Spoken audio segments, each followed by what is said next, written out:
Live में आपका स्वागत है। हमारे इस कार्यक्रम में देश भर के कोने कोने से रिपोर्टर जुड़ते हैं और आज दिन भर में क्या कुछ होने वाला है या क्या कुछ खास है, इसके बारे में चर्चा करेंगे। सबसे पहले हमारे संवाददाता प्रदीप हमारे साथ जुड़े हुए हैं उत्तर प्रदेश से। प्रदीप, अगर हम उत्तर प्रदेश की बात करें तो आज क्या कुछ खास होने वाला है, क्या खास रहेगा आज दिन भर?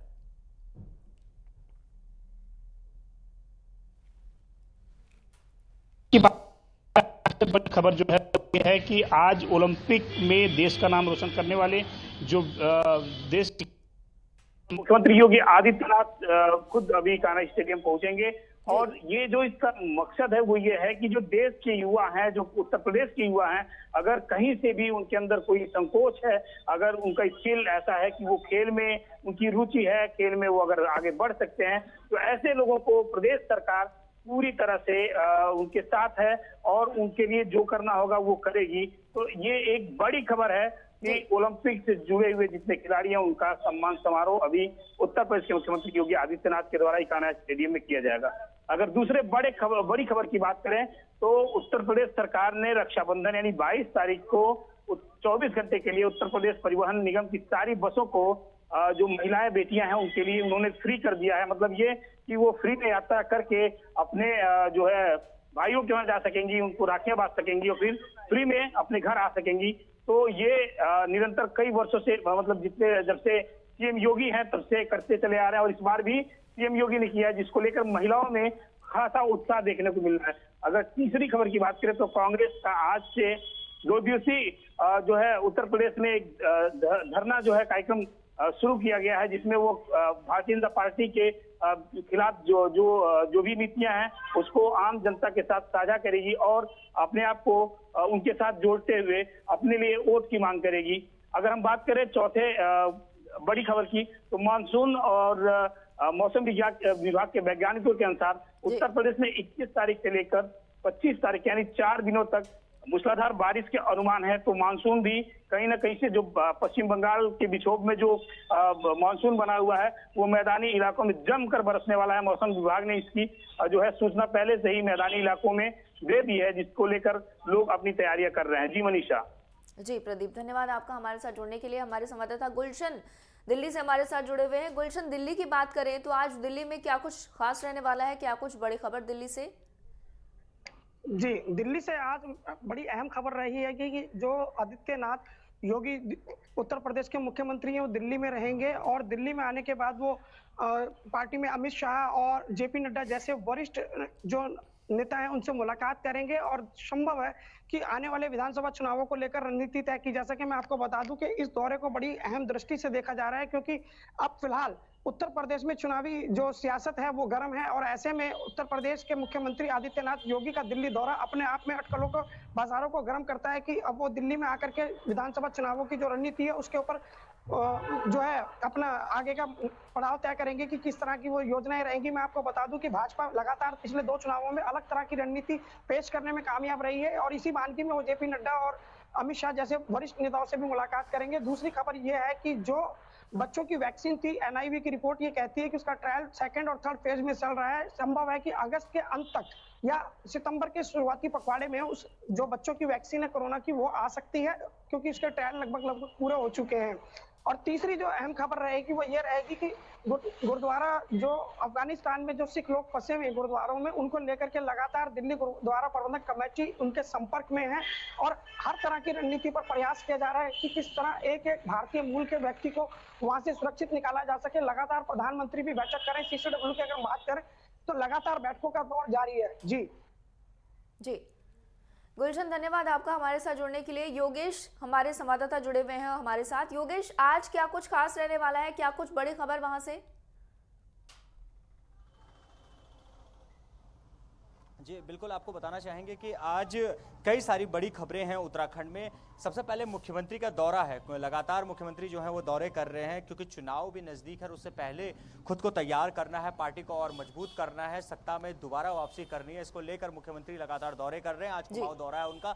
वहां पर कार्यकर्ताओं से मुलाकात करेंगे। कई जो है उनके कार्यक्रम उसी दौरान पूरे के पूरे कुमाऊं दौरे में रहेंगे। उसके बाद अगर बात करें तो आज दूसरा कर्नल कोठियाल जो आम आदमी पार्टी के मुख्यमंत्री चेहरा हैं, अब उनकी एक प्रेस वार्ता है, उसमें वो कई सारे सवालों के जवाब देंगे, क्योंकि लगातार प्रदेश की जो जनता है, प्रदेश की जो मीडिया है, वो लगातार उनसे सवाल कर रहे हैं कि आगे क्या कुछ रणनीति उनकी रहेगी। तो वो उस सब को लेकर उनकी एक प्रेस कॉन्फ्रेंस रहेगी। उस प्रेस कॉन्फ्रेंस में वो अपनी बात को अभी रखेंगे। कुछ ही देर में वो प्रेस कॉन्फ्रेंस शुरू होने जा रही है। और उसके बाद बात करें तो विधानमंडल दल की बैठक है।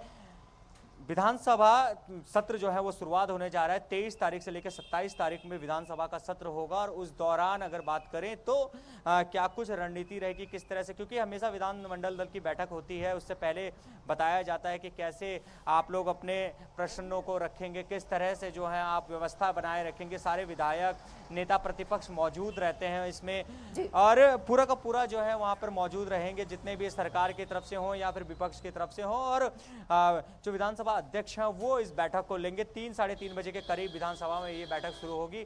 उसके बाद बात करें मौसम की, मौसम लगातार बिगड़ा हुआ है। 2 दिन से लगातार मौसम बरसात जो है वो हो रही है। मौसम विभाग भी कह चुका है कि आने वाले 2 दिन, यानी उन्होंने कल के लिए आज के लिए कहा था कि इसमें बरसात होगी, अच्छी खासी बरसात होगी उत्तराखंड में। और देखने के लिए भी यही मिल रहा है। रात भर बारिश हुई, उसके बाद सुबह से अभी फिर से मौसम जो है वो धीरे धीरे बरसना शुरू कर दिया है। तो ये आज की बड़ी खबरें यहाँ पर, और जो भी बड़ी खबरें और रहेंगी उनकी जानकारी हम आपको देते रहेंगे। जी योगेश, धन्यवाद आपका हमारे साथ जुड़ने के लिए। उत्तराखंड की खबरों के लिए हमारी संवाददाता हर्षदा हमारे साथ जुड़ी हुई है मुंबई से। हर्षदा, महाराष्ट्र की अगर हम बात करें तो आज क्या कुछ खास रहने वाला है, क्या कुछ अपडेट वहां से?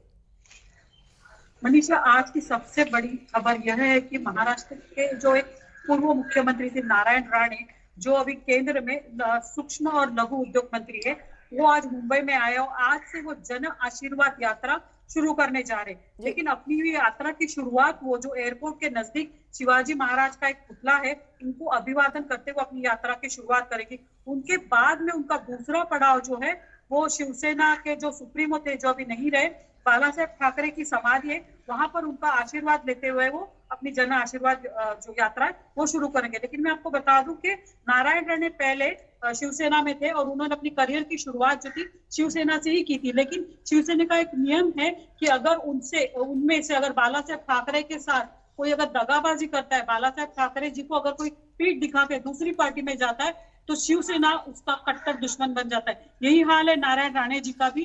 वो जो पार्टी छोड़ के गए तो उनके बाद में नारायण राणे जी को शिवसेना के किसी भी कार्यक्रम में, किसी भी वास्तु के पास घूमने का अधिकार नहीं था। हालांकि आज जब उन्होंने कल शाम को घोषणा की कि शिवाजी महाराज के पुतले को अभिवादन करते हुए वो बाला साहेब ठाकरे की स्मृति वास्तु पे जाके उनका आशीर्वाद लेंगे, जिसके लिए शिवसेना, जो कि दादर जो ऐसा गढ़ है जहां शिवसेना का गढ़ माना जाता है, शिवसैनिक जो बहुत ही अपसेट है।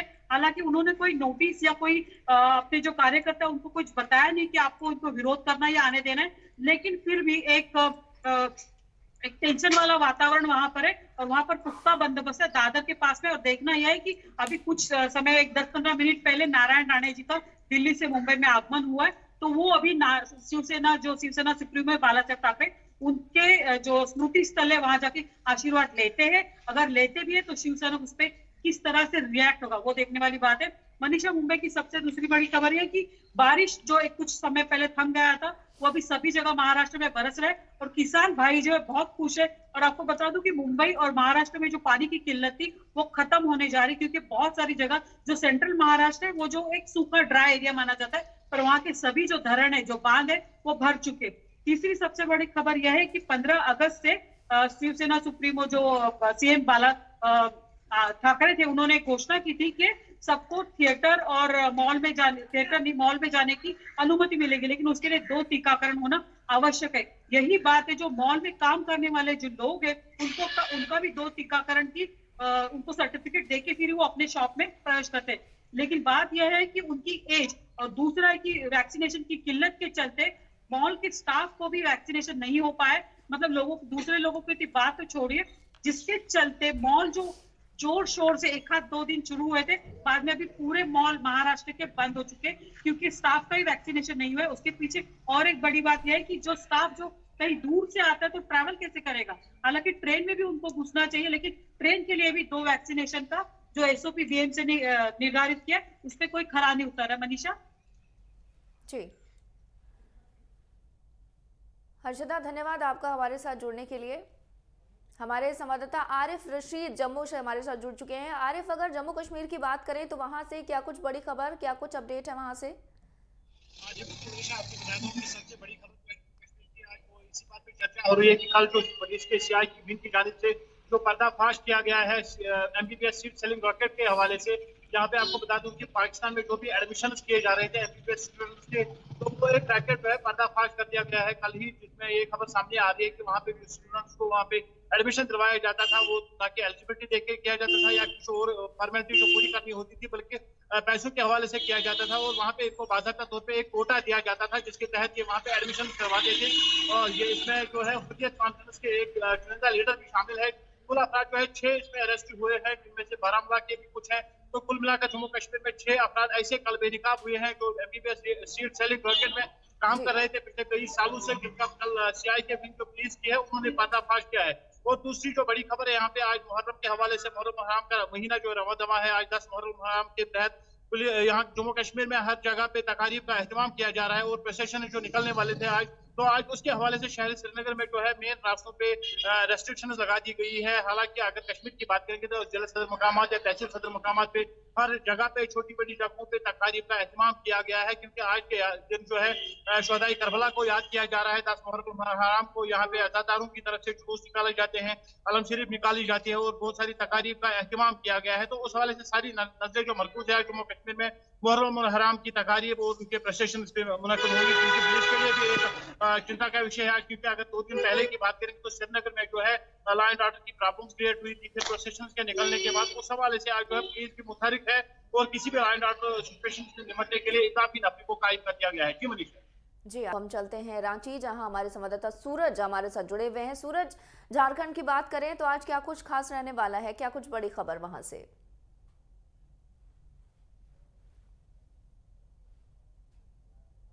सूरज, आवाज मिल पा रही है आपको?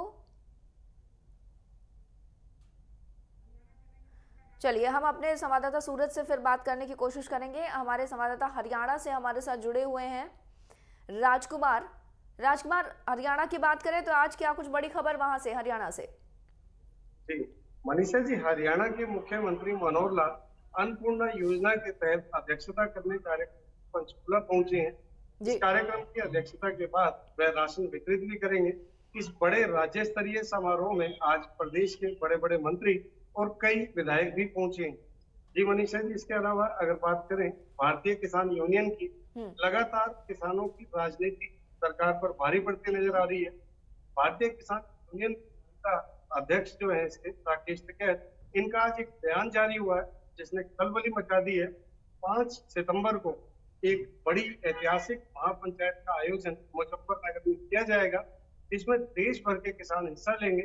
भाजपा पर तंज कसते हुए आज नरेश टिकैत ने यह भी कहा कि आने वाले टाइम में अगर 2022 में सरकार भाजपा की दोबारा आई, 100 रुपए प्रति यूनिट भी बिजली चली जा सकती है। किसानों को बिल भरने के लिए अपने पड़ेगा।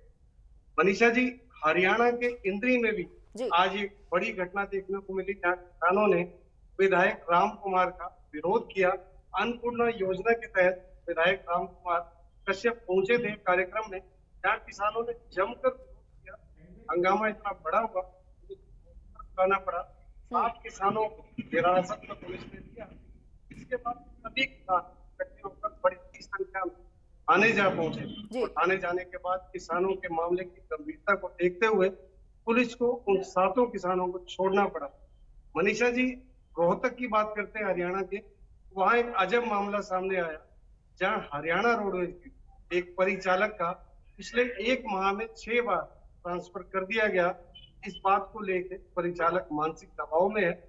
यूनियन का ये कहना है कि अधिकारियों से जवाबदेही ली जाए कि आखिरकार 1 महीने में 6 बार ट्रांसफर करने का इसका क्या कारण है। तो वही मनीषा जी, देश में अगर बात करें, कोरोना की रफ्तार भले ही धीमी हुई, लेकिन स्वास्थ्य विभाग और सरकार लगातार कोरोना टेस्ट की गति बढ़ाए हुए है। कोरोना टेस्ट की अगर बात करें, अब तक करीब 50 करोड़ टेस्ट देश में हो चुके हैं। अगस्त में 17 लाख कोरोना टेस्ट का रोजाना किया गया।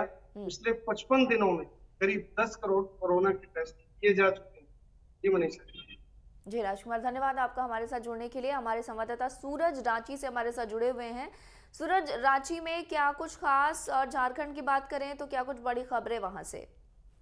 मनीषा, देखिए कई महत्वपूर्ण खबर है झारखंड से। पहला खबर की अगर हम बात करें तो सबसे बड़ी बात है कि मुख्यमंत्री अपने 2 दिवसीय दौरे पर संथाल पहुंचे हुए। आपने देखा कल गोड्डा जिले के गोड्डा जिले में कई योजनाओं का उन्होंने शुभारंभ और शिलान्यास के लगभग 90 करोड़ की जो लागत से कई योजनाओं का उन्होंने शुभारंभ किया। उसके बाद मुख्यमंत्री साहेबगंज में बाढ़ प्रभावित क्षेत्रों का उन्होंने हवाई सर्वेक्षण किया, साथ ही अधिकारियों के साथ उन्होंने बैठक करी। और आज अगर हम बात करें मुख्यमंत्री के दूसरे दिन के दौरे को लेकर, तो मुख्यमंत्री आज अपने विधानसभा क्षेत्र के पटना में पार्टी के कार्यकर्ताओं के साथ वो बैठक करेंगे। बैठक के बाद कई दिशा निर्देश वो पार्टियों को देंगे कि पार्टी को किस तरह से मजबूत किया जाए संथाल में, क्योंकि बरहेट मुख्यमंत्री का विधानसभा क्षेत्र है और ये साहिबगंज जिले में आता है। तो कहीं ना कहीं बरहेट को लेकर मुख्यमंत्री काफी गंभीर है। और बरहेट क्या पूरे संथाल के ऐसे कई जो जिले के जो जिला अध्यक्ष है या फिर जो बड़े नेता है, जो बड़े लीडर है पार्टी के, उनके साथ उन्होंने बैठक बुलाई है और बैठक के बाद मुख्यमंत्री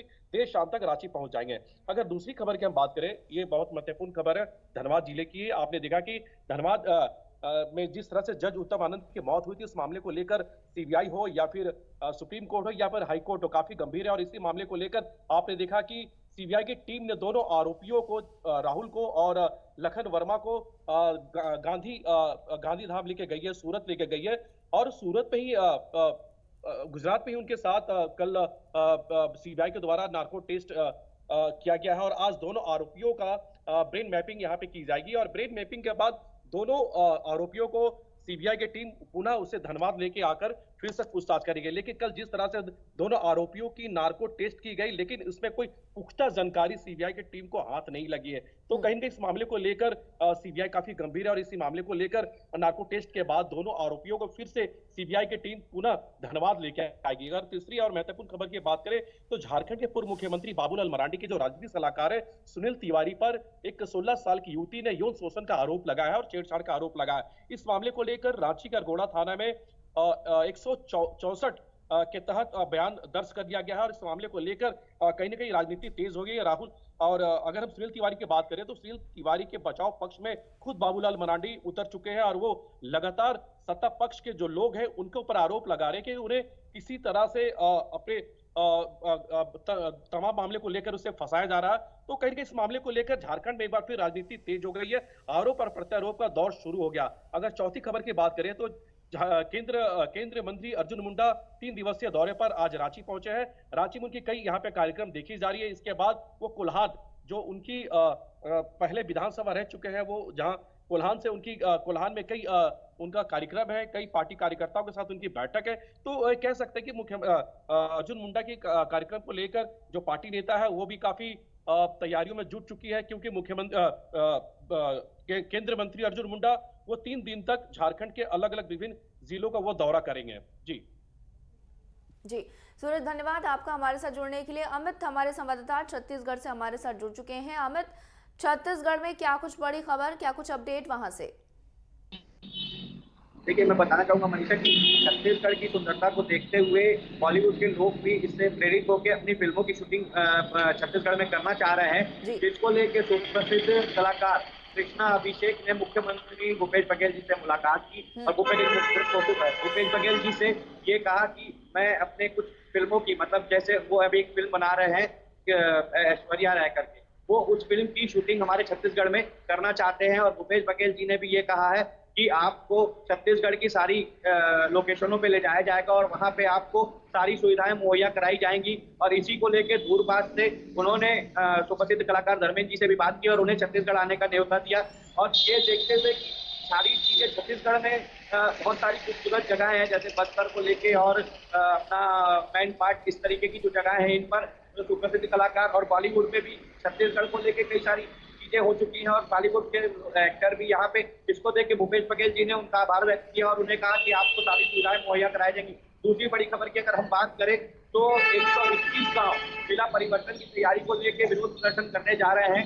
उनको लगता था कि नारायणपुर जब जिला बनेगा तो उन गाँवों को भी उनमें लिया जाएगा, लेकिन उन गाँव को जिलों में नहीं लिया गया, क्योंकि वो कांकेर जिले के अंतर्गत आते हैं और उसको देखते हुए सारी चीजों के लिए उनको हर चीज के लिए नारायणपुर जिले के ऊपर निर्भर रहना पड़ता था, जिसको लेके अब वो 121 गांव विरोध प्रदर्शन करने जा रहे हैं कि जिले को परिवर्तन को लेके, कि अगर हर चीज के लिए नारायणपुर ही जाना पड़ेगा तो ये चीजें नहीं हो पाएंगी। इसको लेके वो विरोध प्रदर्शन करने जा रहे हैं। और तीसरी बड़ी खबर की अगर बात करें तो 24 घंटे और 48 घंटे के पानी ने नगर निगम बिलासपुर की पोल खोल के रखती है, नालियां रोड सब भर जाते हैं। उसके बाद भी नगर निगम बिलासपुर किसी प्रकार की कोई कार्रवाई नहीं कर पा रहा है कि पानी निकासी न होने की वजह से सारी जगहों पे, चाहे वो कॉम्प्लेक्स हो, चाहे वो रोड हो, चाहे वो घर के अंदर पानी जाने की बात हो, कई कॉलोनियां तो ऐसी हैं कि नाव का भी प्रयोग करना पड़ता है।